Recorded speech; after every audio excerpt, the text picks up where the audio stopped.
Derek Hills. I'm an attorney. I'm in private practice here in Easton, Maryland, and I volunteer with Mid-Shore Pro Bono.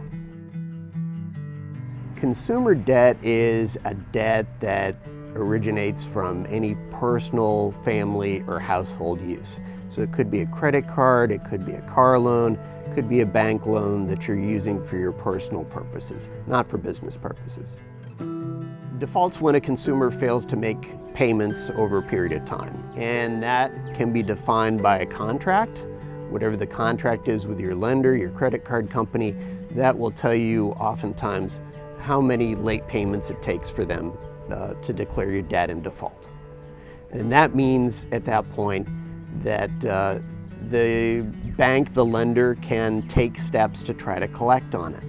It can be a very expensive process to litigate some of these cases. And it's oftentimes these are cases that people can actually handle and defend on their own if they have the right tools. And a volunteer attorney can review your documents, give you some ideas about how you can represent yourself in court, how you can work with debt collection lenders, people that are trying to attempt to collect the debt, to work it out, and sometimes not even have to appear in court. If you're being sued, you'll receive a summons and a complaint.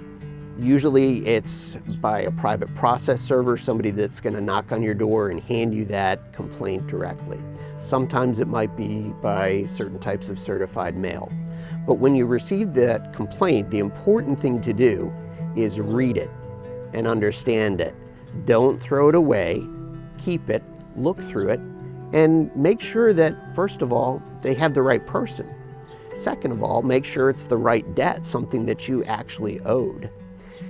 But most importantly, the summons and the complaint will have certain instructions for you as a potential defendant in a state court matter.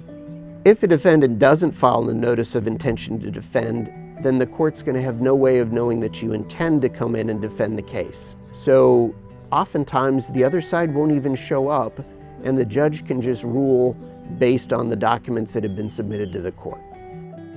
Generally speaking, when a lender is trying to collect on the debt, they need to prove how much money is actually owed. So if you have any possible defenses to that, whether there was a payment that they improperly processed, or if there was fraud on the account or something else, that might be a real defense to a claim as well.